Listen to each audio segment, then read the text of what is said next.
Bonjour à tous et bienvenue pour cette nouvelle vidéo livresque, où je vais vous parler de ma dernière lecture en date qui...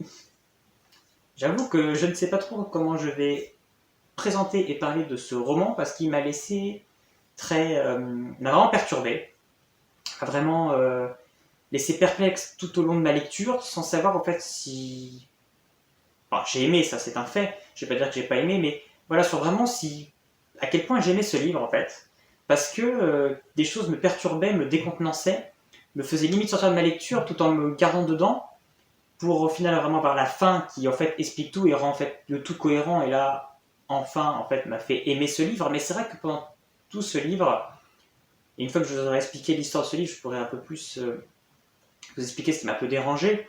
Mais c'est vrai que voilà, l'idée de ce livre en fait c'est de dire que rien n'est vrai, tout peut être mensonge, de manipulation, et finalement on se rend compte que l'auteur, et en fait c'est là qui fait qu'en fait ce livre est quelque part génial, parce qu'en fait il lance ce concept que tout peut être mensonge, manipulation, et au final l'auteur en fait nous manipule, il nous ment également, et il nous met dans une situation un petit peu malaisante, parce qu'en fait on ne sait plus ce qui est vrai, ce qui est faux, on a l'impression qu'en fait tout n'est pas forcément cohérent dans son histoire, et ça nous limite sort en fait de son roman. Enfin moi c'est le sentiment que j'ai eu, donc pendant tout un moment de la lecture c'est vrai que j'ai eu un petit peu de mal quelque part.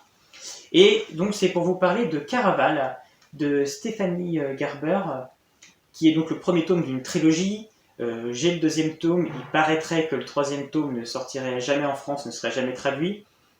Je trouve ça assez surprenant parce qu'il y a eu quand même beaucoup d'échos, ce livre est quand même beaucoup passé, on a entendu beaucoup parler. Apparemment les ventes n'auraient pas été au rendez-vous, je ne comprends pas pourquoi à ce moment-là en plus on le sort en format poche, si c'est pas pour sortir le troisième tome. À voir si dans l'avenir, si des ventes continuent, peut-être que ce livre aura enfin sa traduction, je l'espère, parce que ça m'embêterait de ne pas savoir la fin de cette histoire. Caraval. Alors, Caraval, c'est l'histoire de Scarlett et de sa petite sœur Donatella, qui vivent sur une île avec leur père, qui est chef de leur île, et qui est un tyran vis-à-vis d'eux, qui n'hésite pas à les maltraiter, à les frapper, à les punir. Et voilà, la Donatella qui ne rêve que d'une chose, c'est de quitter l'île et de pouvoir voyager, découvrir le monde et vivre sa vie. Scarlett, elle, est promise à un comte qu'elle n'a jamais connu. Elle sait que ce mariage est arrangé par son père pour, en fait, lui, son père, asseoir sa domination et sa puissance sur les autres îles du continent. Et Scarlett, elle, voit ce côté de ce mariage, la possibilité, en fait, de fuir son père, même si elle ne connaît pas le comte, comment il est, et d'amener Donatella, sa sœur, avec elle, pour les protéger, en fait, des maltraitances de son père. Et Scarlett, depuis toute petite, vit sous les histoires... donc leur mère a disparu, ils ne savent pas où est-ce qu'elle est. Et donc elle a été élevée en grande partie par sa grand-mère, qui les a élevés dans les histoires en fait, donc de Caraval, qui est donc une île dirigée par un personnage nommé Légende, et qui est une île magique, où tout est possible sur cette île, qui est une sorte de grand jeu. Et voilà, c'est une île où la magie existe, où tout est possible, il se passe beaucoup de choses. Donc Scarlett a toujours voulu que Caraval se déplace et vienne sur son île pour pouvoir profiter de tout ça et découvrir en fait la magie. Donc elle a envoyé beaucoup de courriers, tous les ans elle a envoyé un courrier à Légende pour qu'il vienne dans son île, et il ne venait jamais. Et là, à l'aube de son mariage, elle envoie une lettre à Légende, la dernière, pour lui dire que ce n'est plus la peine de venir. Et là, aux surprises, elle a une réponse. Elle reçoit des invitations pour elle et sa sœur pour découvrir Caraval sur l'île qu'il vient de créer, pour découvrir Caraval et enfin découvrir en fait la magie de son lieu et pouvoir en profiter éventuellement avec son fiancé avant en fait, voilà, de se fiancer et voilà, de partir pour sa nouvelle vie. Donc elle est très surprise d'avoir cette place, elle veut absolument en parler à sa sœur Donatella, donc à la cour dans la cave où est Donatella, et elle découvre Donatella avec un jeune homme, un jeune marin, Julien, qui est très beau, très charmeur, et elle lui dévoile les places,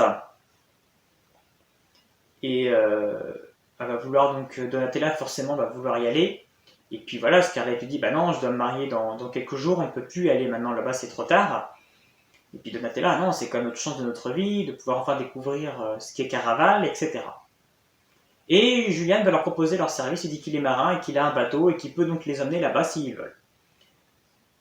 Leur père va surgir, va découvrir le jeune homme, ne sachant pas qui c'est, avec qui le jeune homme a tricoté.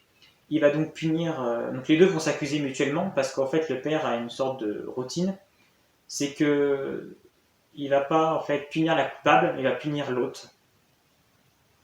C'est donc Scarlett qui va donc être punie et Donatella qui va donc être punie à la place alors que c'était elle qui était effectivement coupable, mais Scarlett aurait voulu protéger sa sœur. Et elle sent qu'en fait, Scarlett sent que Donatella va lui faire à l'envers et qu'elle va vouloir partir vers Caraval.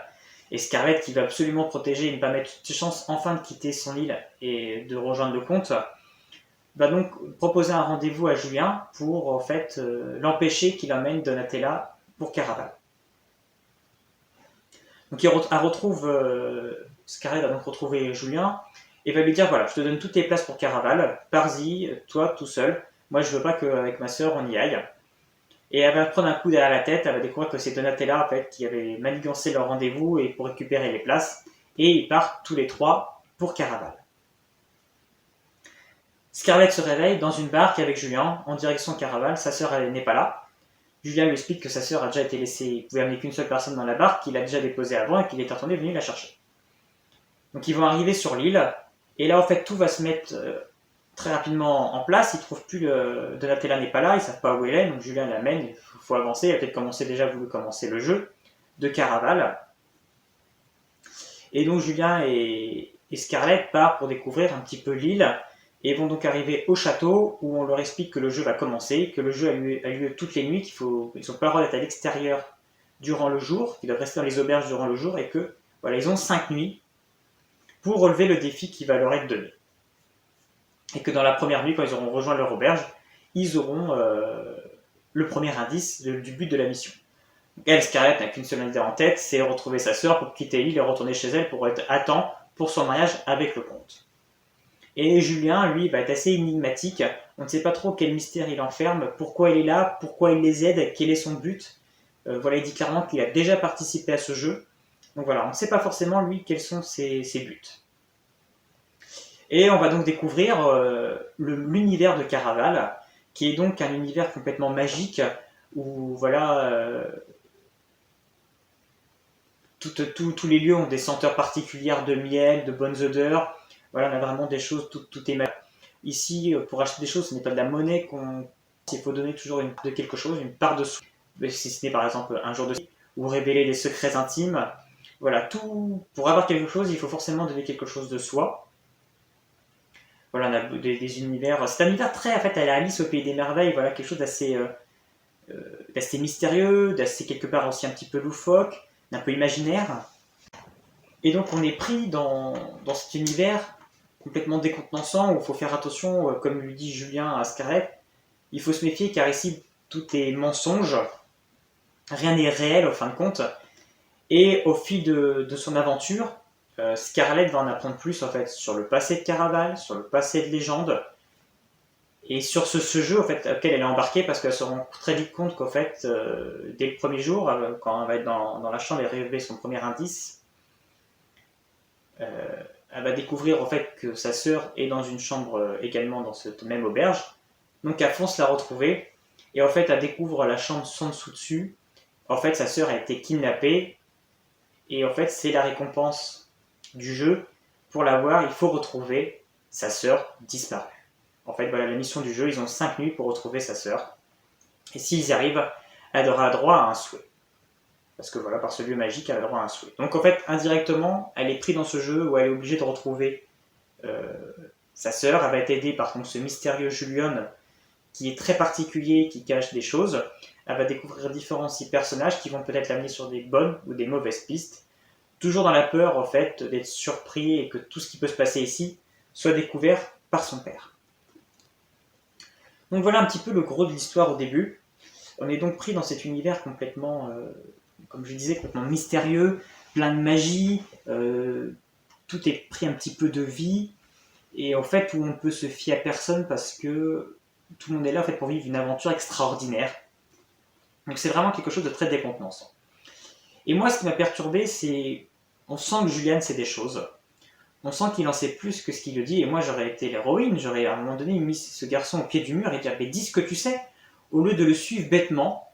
Voilà, c'est ce côté un petit peu gnangnan, un peu fleur bleue, limite à tomber amoureuse en fait de ce garçon un petit peu facilement, qui m'a un petit peu quelque part dérangé sur ce livre, même si au final la fin explique les comportements de tous les personnages et rend le tout en fait très crédible.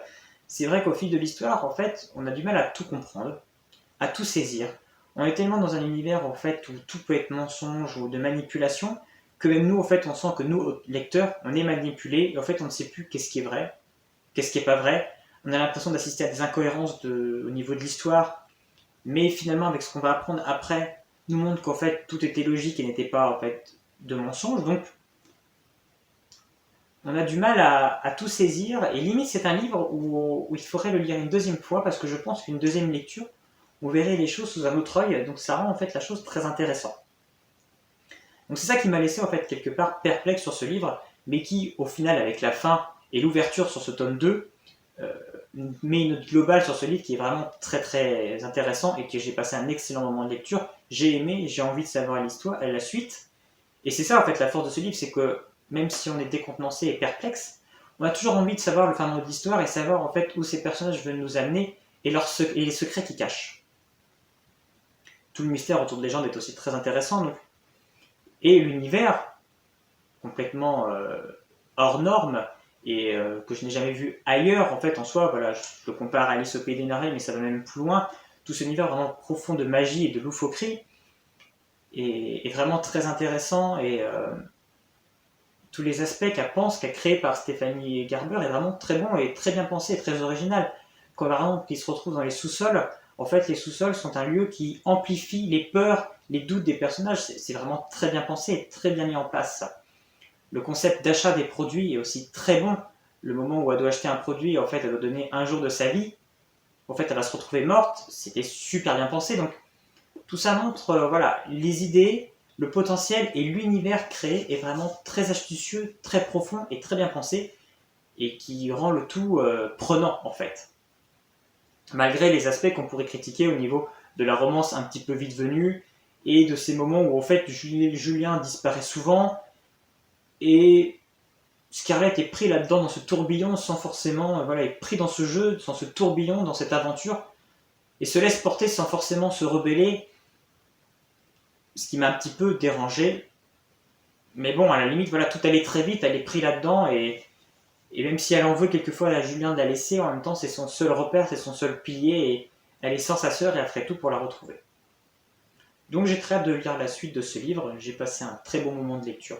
Donc si vous aussi vous avez lu Caraval, n'hésitez pas à me laisser un avis ou un commentaire, et puis sinon on se retrouve bientôt pour une prochaine vidéo sur d'autres avis livresques ou de films.